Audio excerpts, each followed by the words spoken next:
Hello, hello. Wow, a lot of people in for 9 o'clock. I didn't expect that. Thank you. I got 30 minutes, so I'm going to begin now because it's a lot to cover. Basically, I'm going to talk about, and I kind of did this presentation for people not wanting to get into the games business. That's not what I'm going to focus on. I'm focusing once you get there, how to survive. How many people are working for our indies? Okay. How many people are working for game companies? Okay, good little mix. I started out as an indie with a group of guys in our early 20s. We formed a studio, lasted for about 5 years. And then after that, I started working for game companies. And now I'm back at an indie, so kind of circular here. I've created 3 studios from the ground up in Austin, Texas, BioWare Austin, Sony Austin, and Battlecry Studios, now Bethesda Game Studios, from scratch. And it's been a lot of fun, and I learned a lot by doing that. And so what I learned is kind of like what I look for when in the games industry and how, to survive, because one of the things that you're going to notice is there's a 90% chance of the demon, I call it, the layoff demon, will hit you. And by the way, don't feel bad about that. It's kind of a rite of passage in the games business. And it will happen probably within the first 5 years of your career, if you're with a game company or even with an indie. Average lifespan of the company is about 4 years, I found, just kind of looking around. Change is inevitable. Our industry changes so much. You look at all the disruptors that have happened in the past 10 years in our game industry and what's coming with streaming and other things like that, VR, AR. It's a new, this particularly, I think, in the next 10 years will be totally different than what you see today as far as entertainment or as far as what we develop. And one of the things I've noticed too at every game company I've worked for is there really isn't any onboarding to say. There's some at places. Training is non-existent in a lot of places. And mentoring and career growth, secondary. And that's unfortunate. And a lot of things I've done for training has just gone on my own or come here to GDC. One of the observations, too, is there's a delicate balance, and it's actually getting better now, but when I started it wasn't, between work-life. This industry can chew you up. You work long hours, a lot of times with no rest. Again, it has gotten a lot better today than it was 10 years ago. But something to, these are things you need to be aware of. There's a hierarchy in our business. And these are just kind of observations right now I'm going over to you, and then I'll tell you, get into the meat of this. Programmers are king, secondary design, third is artist, fourth is QA on the ladder. And it's bizarre because if a game isn't fun, it's not going to do anything. And designers are, in my opinion, are not as high as programmers are. And I think that in our industry is just screwed up. And QA is not respected, which I totally are against. And by the way, a lot of really good people came out of QA in gaming. One thing I'm going to talk about is culture. So wherever you go, whether you're an indie studio, you're going to have a culture. Whether you're going for a game company, they're going to have a culture. And it's really important to learn what that culture is. And if you're looking for a job, to make sure you see if you're compatible with that culture. A lot of cultures are top-down. When you see a top-down culture, you walk into the place and it's very quiet, usually an indicator. And groups are separated. And then there's bottoms-up. And how you fit on that will be something you need to learn. So in a top-down, you're taking orders. In a bottom-up, it's kind of more collaborative type of development. So if people don't like the top-down approach, then maybe that's not a good cultural fit for you. There is places I've seen, and even indies are like this, there is either design-heavy or tech-heavy. And so you need to see how you fit in that kind of place, because it all goes into what kind of voice you'll have. And again, it's like DNA matching.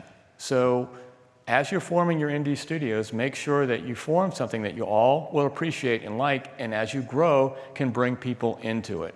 I always had, when I started a studio, any size studio, is my core values and what our mission statement is. If you're indie, that's the first thing you should do, is figure that out. And that's something you abide by as you grow and as you are successful and as you hire people.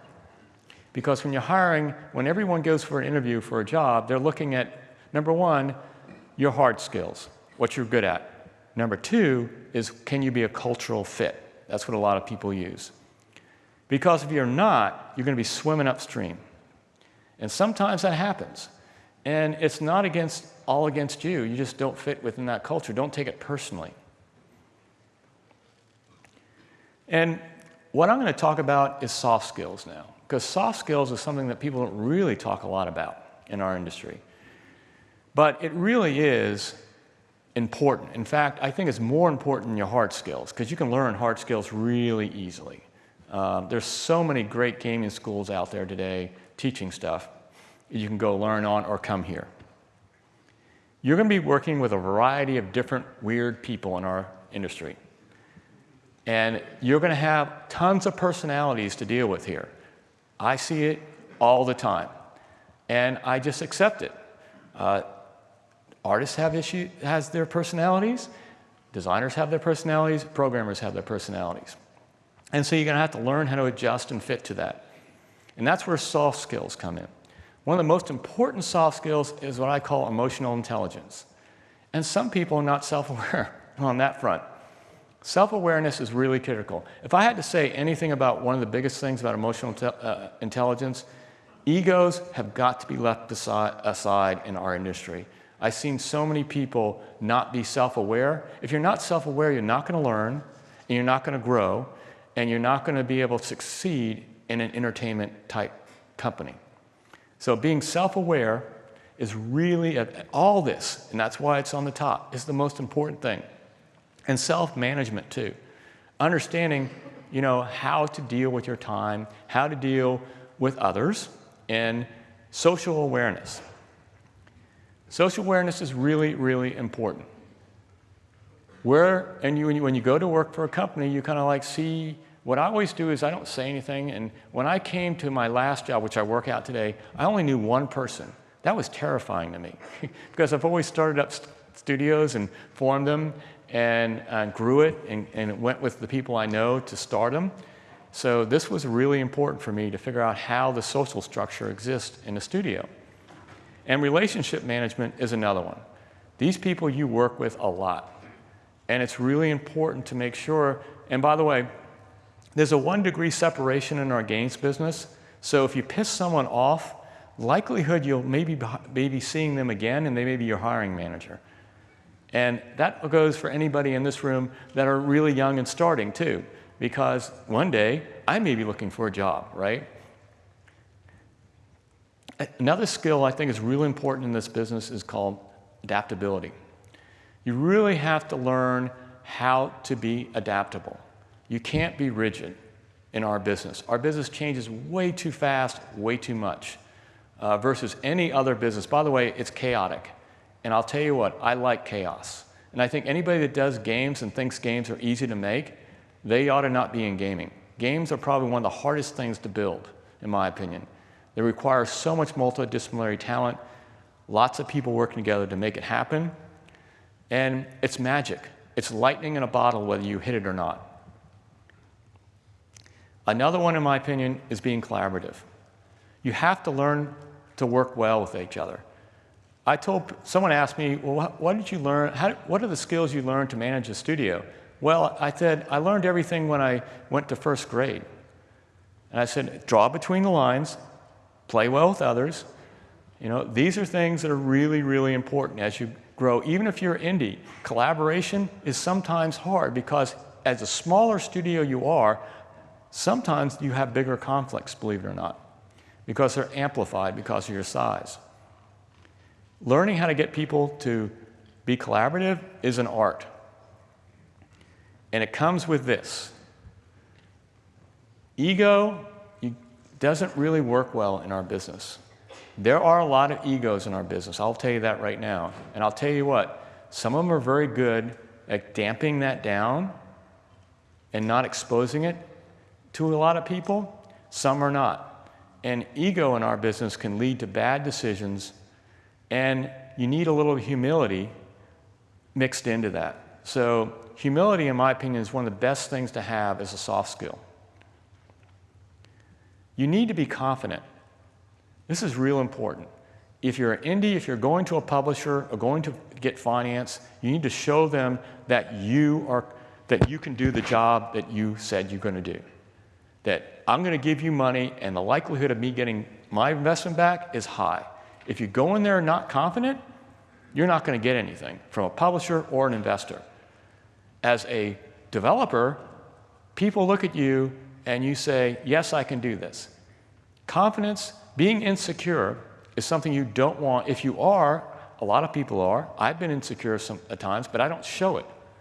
I try to have a persona of confidence. That's really important as you're successful. But another side of that, if you don't know how to do something, there's nothing wrong with saying, I don't know how to do that, help me. Ask for help. This is another one I think that in our industry is hard. Some people are really good at it that I've seen, and some people are really, really bad at it. Learn how to listen, understand, look through the lens of other people, their perspective, and then communicate concisely, not a thesis. I think one of the biggest things I've seen people do in communications is write a thesis. Get to the point. But be delicate if it's something that is a delicate situation, but get to the point. One of the things that I think there's the other side of this is called the nonverbal communications. The way you stand up, the way you act, this is very important in a game company as well as an indie company. Because again, indies, if you go for a publisher or investment and you have bad body language, you're not going to get it. Make sure that you look at the way you're acting, because even when you're in a meeting, you put your head down when someone's saying that, that's not a good thing all the time. It's learn how to have both verbal and nonverbal communication skills are really important. There are many types of people you're going to deal with in the games business. Even in small teams, it's really there. You have the rational people. I call them the engineers. They're the rational people. The producers are trying to be rational as well. You have the extroverts and you have the introverts. And I'm kind of like an introvert myself a little bit, more so than an extrovert. And it's hard to push yourself out of that. And some people are extremely emotional. And I will tell you, you're going to have bosses that cover this spectrum. I had an emotional boss once, and he was a very abusive person. And it was an awful situation to be in. It's really hard to deal with. And so having soft skills is why I think it's important. You have to deal with all these 3 or 4 different types. And sometimes when you're an introvert, the best way as a producer I am to get an introvert to talk is I ask them specific questions in a meeting. Extroverts you don't have to worry about. Emotional people, you just talk the facts. You don't get emotional yourself. You talk about facts, and if it's not working, you just say, okay, I think we need to take a break for a minute. Rational people are a lot easier to deal with. A lot easier to deal with. But sometimes they can get too rational about things, and you say, well, look, take a leap of faith. So those are things about, again, what I saw about building confidence. Why are these important? Because I will tell you, if you do get reviews, the people who have the best soft skills, by the way, and hard skills, get the outstanding or the excellent. People who don't get satisfactory or below satisfactory. A game company. So if you want to advance your careers, go out and look for some good books on soft skills. There are many times in our game industry that you're going to have these moments. We're all familiar with them. And they happen. And the way that I deal with those moments is I take a breath, I go outside and walk around. I don't respond in email. Please don't do that. Take a time, walk around outside or do something different, get away, think about it, come back, and then deal with it at that particular moment. But I will tell you, I've seen people respond very quickly to those moments that they regret later. And so I always kind of like, I say I need a pause and I need to go think for a minute. And a lot of times when you do that, you can look through the lens of whatever's happening and figure out how to get around it. But our game industry is full of these moments, by the way.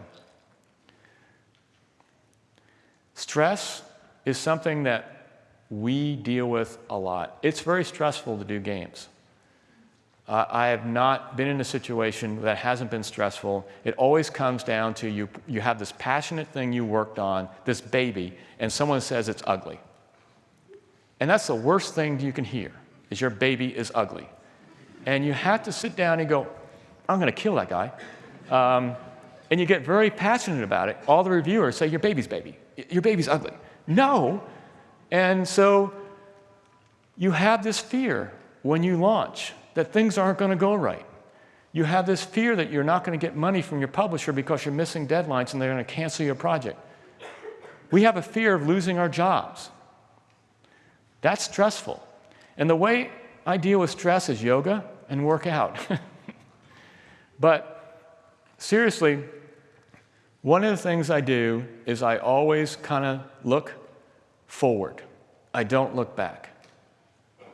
I look at the situation I have on hand. It's not life and death here. There are many moments in your lives that will be dealing with much worse things than this. But everyone's passionate about it. So what I learned is to kind of like deal with stress is to kind of put it in perspective and immediately try to look for ways of dealing with the stress, to look for solutions or the way out. Look forward, not look back. Don't sit down and just go into a loop, what I call it, of always saying, and I call this the abused puppy syndrome.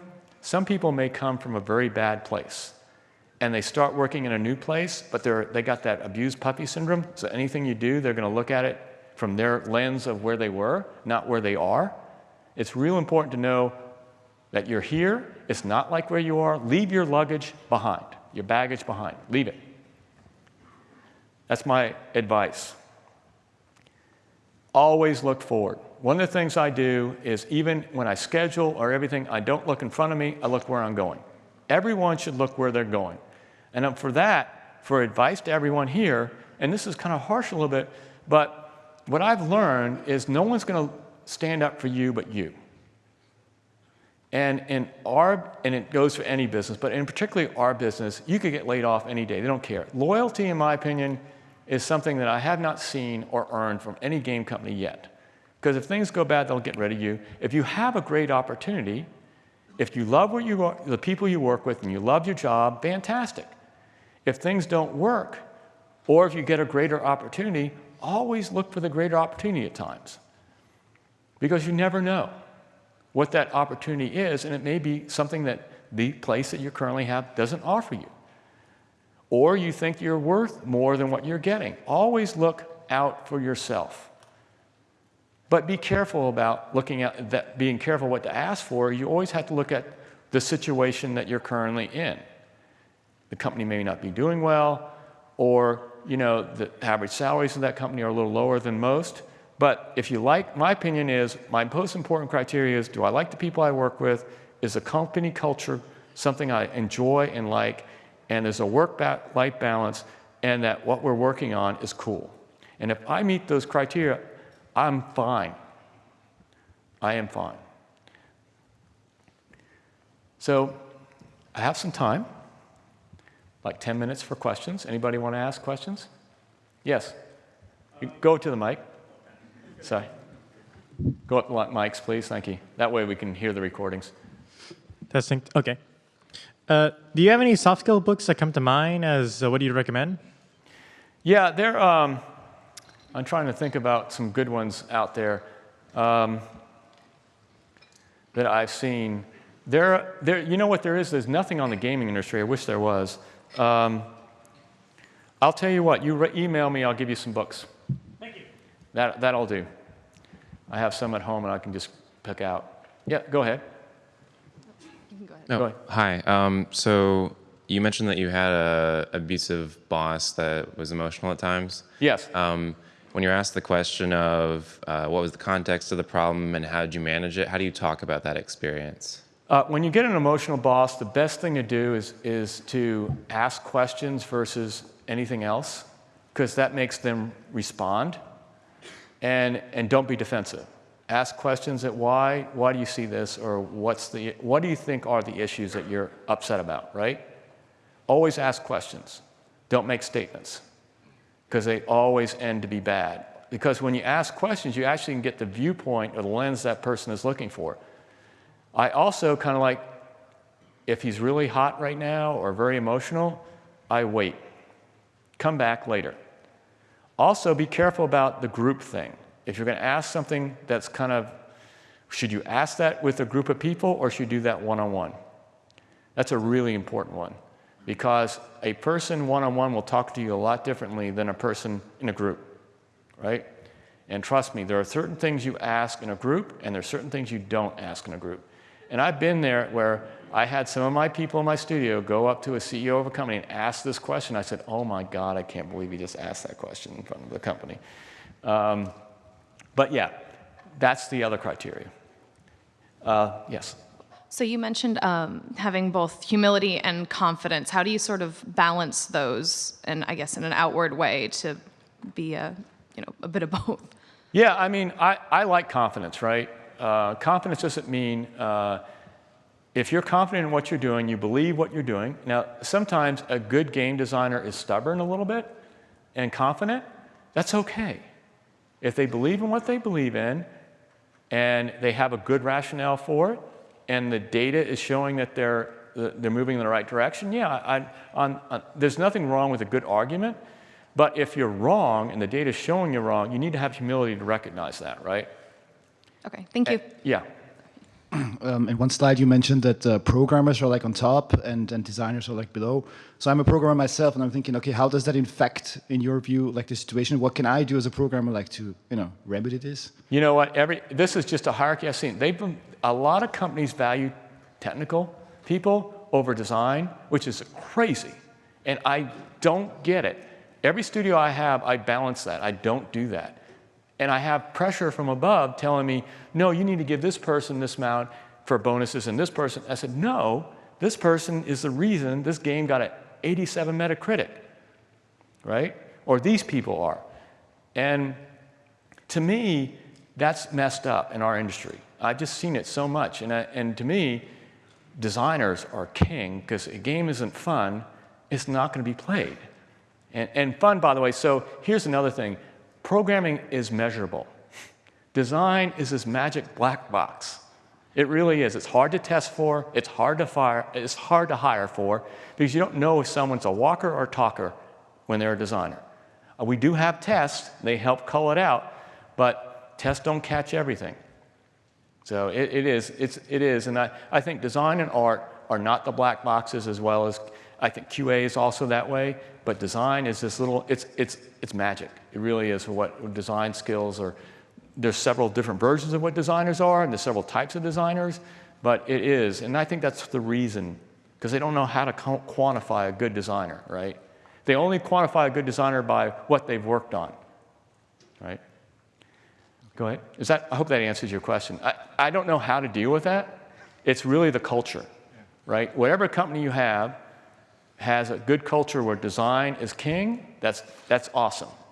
And that's a culture that I like, because usually a culture where design is really appreciated and respected, Blizzard, that's where you get good games.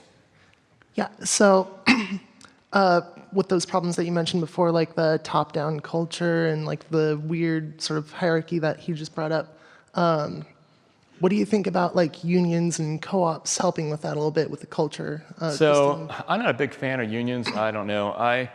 I heard all this going on. Do you know how the film? I came out of. I went to USC Film School. I came out of the film business to go into games.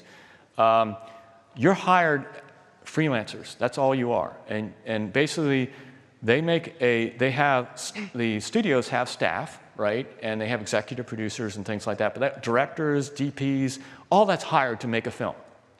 So if we go to that model, that's exactly what may happen. Is we're all freelancers.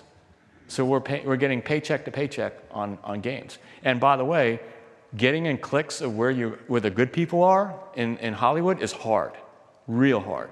So if they're making a blockbuster AAA movie, they know the group they're going to get. They know the group of people they're going to hire, and if you're not on that group, you may not get hired, right? So there may be a lot of content that needs to be done in the games business, but I don't know. In my opinion, yes. There are good positive things about unions, about work-life balance and things like that forces that. But again, how is the publishers going to deal with that? I don't know, right? I really don't. I think that pushing publishers to do good work-life balance by companies that promote that and get the good talent there, I think is a good indicator about how to push that forward. Where I've seen work-life balance happen, to be honest with you, just as a long answer to your question, I see crunch happen because schedules are top-down, not bottoms-up. That's the number one cause of crunch, in my opinion, in our industry that I've seen in the past 20 years, is top-down schedules versus bottom-up. And the realities, by the way, of a business, meaning you have to get a title done by a certain time, but there are casualties with that, too, if it's not successful due to an unrealistic schedule. But I don't know how the industry is going to handle unions or anything, but I know how it happened in the film business is it just basically it's all freelancers. So if that, I don't know if that's going to happen or not, but that's what happened in the film and video industry. Right. Yes. Go ahead. So on your hierarchy, it was very interesting, but I did not notice writers anywhere. Are they so low value that they wouldn't even be on the PR? No, writers are where I worked at BioWare, writers are designers, right? We call them narrative designers. That's where writers are in that field. They're not anywhere off the chart, just because you're a writer, you know what I'm saying? They're narrative designers, that's what we call writers. Cool. So don't worry about that. I love writers. Story's important. So you talked a lot about culture and sort of the work-life balance at a company can vary from company to company. Do you have any tips or suggestions on how best to assess that before you're in the position of like during the interview or something to ask for, something like that? I always ask to go to the bathroom and then get lost. There's a reason I do that, because I want to see how people are interacting. I watch a lot. I watch the people's faces. I watch the people, the way they communicate with each other. I see how they're working around their desk. It's that kind of thing. How quiet it is another one. And then the second thing I do is during, there's a time you take a break, is just walk. There's always a smokers area.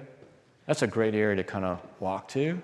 Usually you can find it and just ask questions. That's my other tip for that. But yeah, just look, watch, and listen.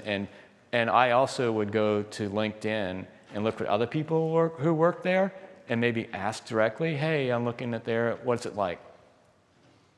That's second degree versus first degree trying to get that information, because the people who are going to interview you are going to give you a different perspective than going out and trying to get it yourself, right? Yeah. And I would also, at LinkedIn, look for people who worked there before. Maybe they don't work there now. That's another one. That's good. I'll have one over here. So I'm trying. Go ahead. Hi, my name is Anna. So you kind of covered like many things that are kind of like issues in the game industry. And you talked about how it's come far along since, like you said, like 10 years. What are some things that, what's some advice you can give to us that we can help to move along in improving the things that we still have issues with? Yeah, I mean, basically, if you see work-life balance problems, make a big issue out of that, talk about it, Okay. and bring it up. Because, and if it's that way and you're not liking it, look for another job, look for another place in the industry. Okay. Because it's not worth it that way. And if you see chaos, games are chaotic, I'll tell you that right now. No matter where you go, they're always chaotic. And no matter where you go, I will tell you, you always put in a little extra effort. It's a matter of what the time duration of that extra effort is. A lot of times when we go into deadlines, I ask people to put some extra effort in. I first of all give them goals so they know what they need to do. It's all voluntary, and there are guidelines for it, meaning duration, other things like that. And I don't continue it. It's like basically accelerate, release, accelerate, release. It's not constant. But anything entertainment-wise, and even in film and video, everyone puts in extra effort when the release comes in. It always happens. I be honest with you, no matter where you go on that, that's always the case in the entertainment industry, right? Yeah, sounds about right. So, I mean, that's what I'd say. Just push it forward and be a voice in it, right? Yeah. You look at EA. EA had the EA wives got a huge issue with them, right? 10 years ago, I think it was. And they changed the way EA operated for a while. So that was good. I actually have a Spouse. I think it was EA Spouse. Yes. Was that? Sorry, I didn't mean to interrupt. That's all right. I kind of have another question actually. Do they do they advocate for like certain issues? Like do they have any, I don't know, I don't want to say social justice kind of? Any company, the problem is just bringing awareness. If people start leaving, that builds awareness, okay? Oh, okay. Next question, and then I think I have, yes. For someone who is a programmer who also has interest in being a designer, like, what do you say about programmers who also have design skills? Oh, that's awesome. No, that's where I came from. So I was a programmer, then I became a designer, and then I became a producer. But yes, and when I started, by the way, most producers were designers. Most programmers were designers, by the way. So in the 90s, when I started, you would not see a lot of designers. You'd see programmers that were designers, that are designers. And that's the way the industry was for a long time in the 90s and in the 80s too, but from what I heard. But in the 90s for sure, and then probably in around 2000 and beyond, you started fractioning off the different disciplines. But nothing wrong with being going to design track, being a programmer. In fact, that's a good thing. It's good to have programming and design skills together in that case. Yes, it is. It's very, very good. Yes.